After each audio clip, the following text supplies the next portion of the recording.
Ericcson WTA Tour allows on-court coaching. You can do it now during a set once or between sets. And Groenefeld just received a visit from Dirk Deer, her coach. Neither Lindsay nor I is fluent in German. We've got our German dictionaries out trying to translate this. Du spielst super. Bist absolut ebenbürtig und schickst ein bisschen rechts, links. There's my question. And you're a player, you're competing, and you're in the middle of a match. Do you hear any of that? I didn't have a lot of experience with the on-court coaching. I used it just once or twice. 15 love. It's so hard as a tennis player. You're so programmed to be out there by yourself. That's why I'm asking, exactly. And, you know, some players look up to their coaches and get the signals and get talked to, even though that is illegal. I was not one of those. So for me, I much preferred to just handle it on my own. And same with Venus, her coach. Her mom, neither her mom nor her dad is courtside or mic, meaning they can't come on the court.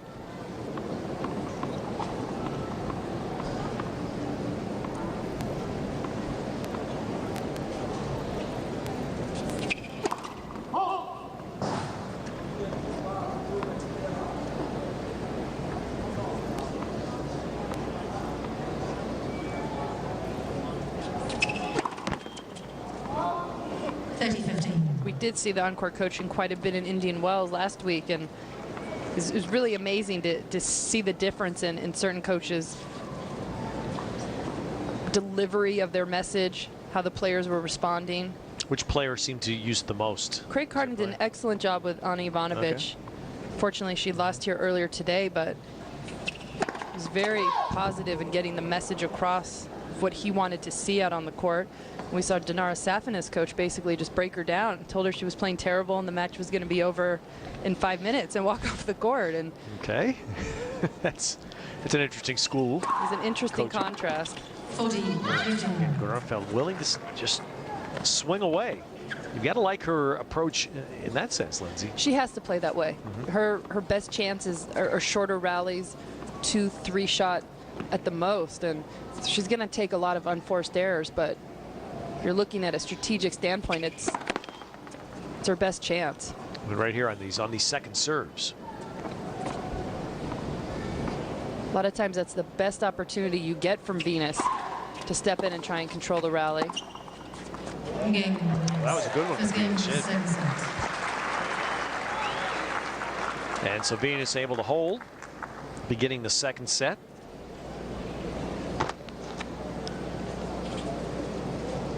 It's our spring time here in America. A lot of folks focusing back into the professional tennis world. So a little movement in the Sony Ericcson WTA rankings. Serena Williams needing to still win a few matches to retain that #1 ranking, even though Dinara Safina lost. Elena Jankovic, we'll start to see her in the coming months start to fall down those rankings after a few early round losses this year. And Zvonareva with a lot of upside potential, winning in Indian Wells, still alive here so far. Yeah, she jumped Venus in the ranks because of the Indian Wells win. And then, of course, there's Victoria Azarenka. She's one of the rising young stars. She's cracked the top 10. Her first week in the top 10, and really has a good chance in that bottom half of the draw with Safina and Jankovic. Excuse me, Jankovic was in the top half, but Safina and Ivanovic going out. An exciting time for her. Do you remember your first top 10 appearance? Absolutely. You remember it?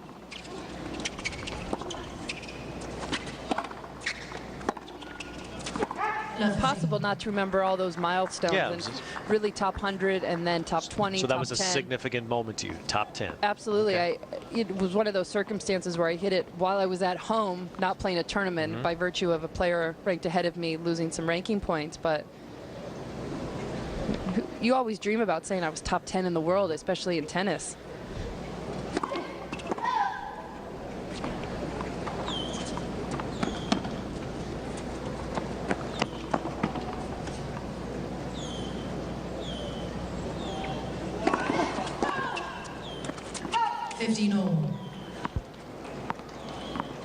First time I became ranked #1, I was waiting to play a match in Filderstadt, Germany, in a tiny little tennis club, and in the back room, Martina Hingis was playing, and if she lost or I had won that day, I would hit one, and she uncharacteristically lost, and I remember sitting there crying in the locker room before right before I walked out to play my match, and had to get it together rather quickly. But did you?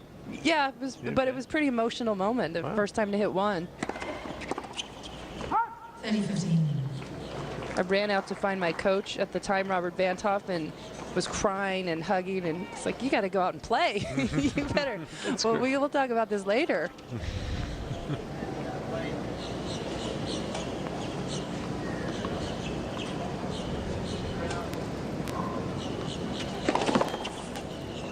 The service.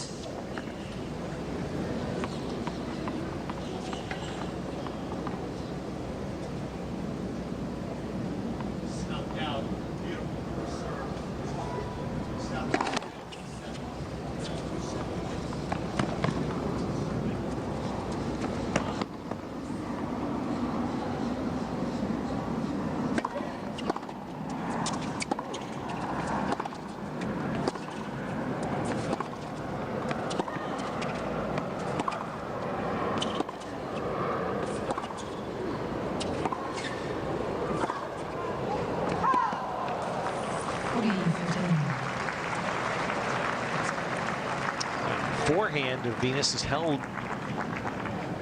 so far today. It's a side that everyone talks about so much breaking down, and really because her backhand is so good, it's one of the best shots in women's tennis, and her technique is not quite as sound on that forehand side. Tends to fly on her in the wrong times.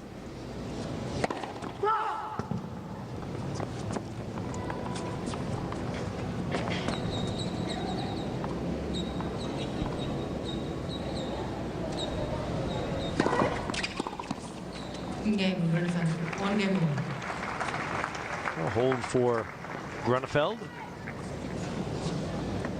Venus has only had 7 errors off the ground in this match. She hasn't really had a lot of chances to dictate the match and therefore accumulate the unforced errors. Groenefeld with a lot of early errors, a lot of early big shots, a lot of big serves, and not giving Venus any rhythm, and normally it's Venus that does that to the opponent.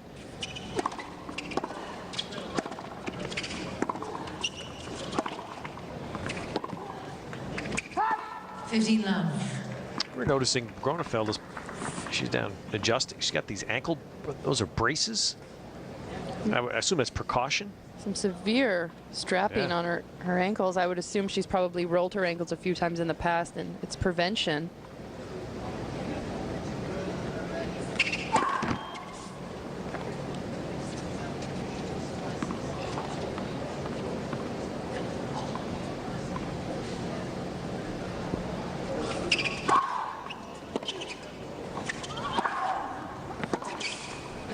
Love.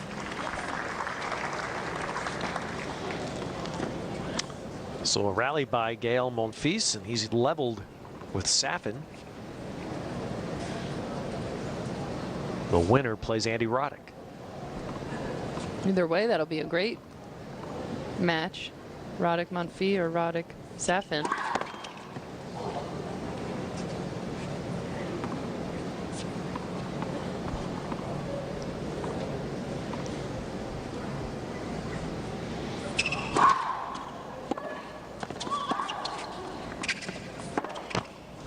Love.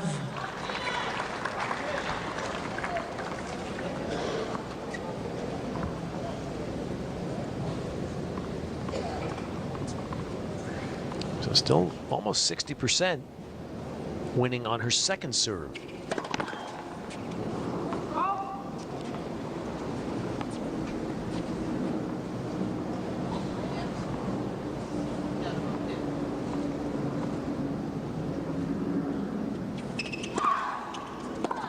Game Williams.